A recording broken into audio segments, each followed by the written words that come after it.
तो इसको जरूरी है कि कोई भी ट्रेन प्रॉपरली लूप लाइन के अंदर घुस के स्टेशन सेक्शन पे खड़ी रहे, ना कि मेन लाइन पे खड़ी रहे। तो इसकी पहचान कैसे किया जाएगा? तो गार्ड इसकी पहचान करता है। गार्ड को कैसे पता चलेगा कि हाँ भैया हम प्रॉपर स्टेशन पे घुस चुके हैं? तो इसके लिए वहां एक FM लिखा रहता है जिसे हम कहते हैं फॉलिंग मार्क। आप देखे होंगे ट्रेन के ट्रैक के किनारे।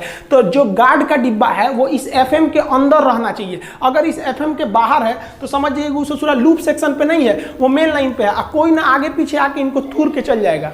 जय हिंद। आज हम लोग खान सर की वीडियो के माध्यम से समझेंगे कि जो उड़ीसा में रेल दुर्घटना हुई वो क्यों हुई और किस प्रकार हुई और किसके गलती से हुई और क्यों हुई, उसका कॉज हम लोग पता करेंगे। देख लीजिए, मान के चलिए कि मेन लाइन है और इस पे दो लूप लाइन बना हुआ है, तो इस लूप लाइन की जो है सो लेंथ कितनी है, और ये जो मेन लाइन है वो सिग्नल के कारण हुआ है। इसमें एक शब्द आ रहा है सुनने को, इंटरलॉकिंग।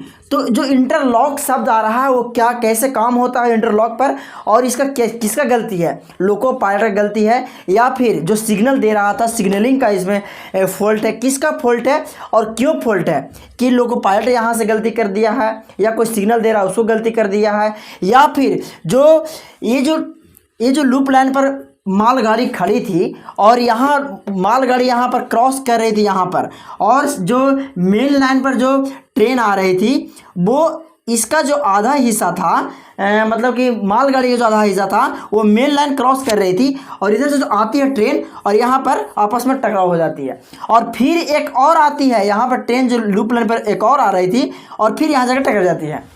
तो इसका क्या कारण है, ये पूरे कारण जानने के लिए हम लोग खान सर के वीडियो के माध्यम से हम लोग समझेंगे, क्योंकि खान सर अपने वीडियो में अच्छी तरीके से समझाए हैं लूप लाइन के बारे में। और यदि कोई लूप लाइन पर ट्रेन खड़ी है और अगर जो मेन लाइन पर आ रही है तो घटना क्यों हो सकती है उसके बारे में। तो चलिए हम लोग वीडियो को देखते हैं। देखिए, रेलवे में जो हम एक शहर से दूसरे शहर जाते हैं वो मेन लाइन के थ्रू जाते हैं। ये मेन लाइन सीधे गई रहती है, लेकिन जब स्टेशन पे ट्रेन आती है तो ये कई सारे लूप लाइन के थ्रू आती है। इस लूप लाइन पे हम आराम से चढ़ सकें इसलिए इसके किनारे प्लेटफॉर्म बना दिए जाते हैं। तो मेन लाइन से जहां लूप लाइन चालू होता है उसे हम कहते हैं स्टेशन सेक्शन। यहाँ की जिम्मेदारी स्टेशन मास्टर की होती है।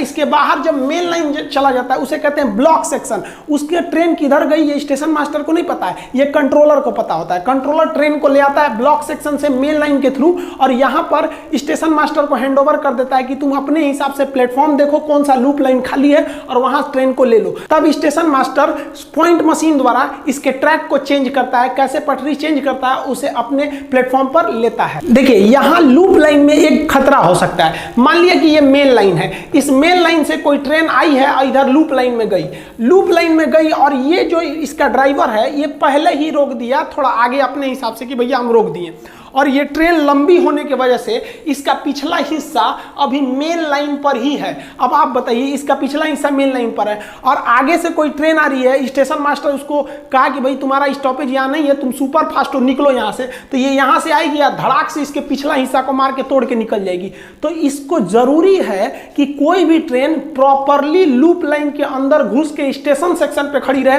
ना कि मेन लाइन पे खड़ी रहे। तो इसकी पहचान कैसे किया जाएगा? तो गार्ड इसकी पहचान करता है। गार्ड को कैसे पता चलेगा कि हाँ भैया हम प्रॉपर स्टेशन पे घुस चुके हैं? तो इसके लिए वहां एक FM लिखा रहता है जिसे हम कहते हैं फॉलिंग मार्क। आप देखे होंगे ट्रेन के ट्रैक के किनारे।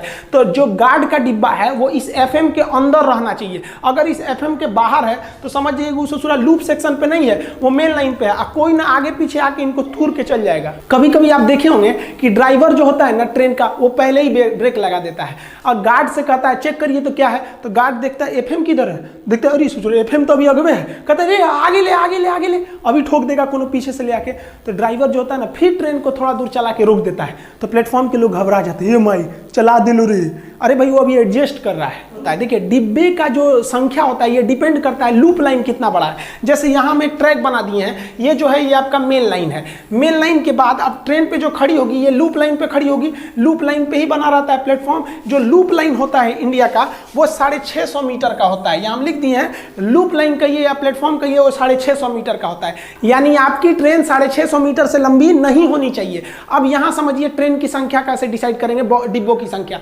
जो लाल वाली LHB कोच होती है वो 24 मीटर की होती है, हालांकि इसमें दशमलव में वैल्यू होता है, हम दशमलव पे नहीं जा रहे हैं, 24 मीटर की होती है। अब बताइए 24 से भाग दीजिए 650 में, और उसके बाद भी उसमें एक इंजन जोड़ना रहता है, उसकी भी संख्या को भी आपको मायने रखना है। तो LHB कितना जोड़ते हैं? 23 ठो। और अगर आप नीले वाले ICF की तुलना करेंगे तो ICF की जो लंबाई होती है वो 22 दशमलव समथिंग मीटर होती है, हम 22 मीटर लिखते हैं। अब इस 22 मीटर से आप भाग देंगे 650 में, और फिर उसमें एक एक्स्ट्रा 20 मीटर जगह छोड़िएगा इंजन के लिए, तो वो 24 से 25 बॉगी के लिए फिट होता है इस लूप लाइन पे। इससे ज्यादा बढ़ाएंगे ना तो सोच रहा है लूप लाइन के बाहर चल जाएगा, फॉलिंग मार्क के पीछे गार्ड का डिब्बा रहेगा, मारेगा कोनो पीछे से धोके चल जाएगा। तो सोच रहा मालगाड़ियां का इसे लंबा जोड़ लेती है। तो देखिए मालगाड़ी में 2 तरह के ज्यादा डिब्बों का प्रयोग होता है, इस पर हम एक अलग वीडियो बना चुके हैं, आप देख सकते हैं उसको। जो खुले डिब्बे वाले होते हैं उसे कहते हैं बॉक्सेन। तो बॉक्सेन जो होते हैं सब, उसकी जो लंबाई होती है वो 10 मीटर होती है। अब 10 मीटर लंबाई होने की वजह से आप 650 में भाग दीजिएगा, थोड़ा सा जगह छोड़ दीजिएगा इंजन के लिए, तो ये 60 से 64 यानी लगभग 62 डिब्बा को जोड़ सकता है। इसलिए लगता है बाप रे बहुत लंबा है। लंबाई सेम है, बस डिब्बा ज्यादा है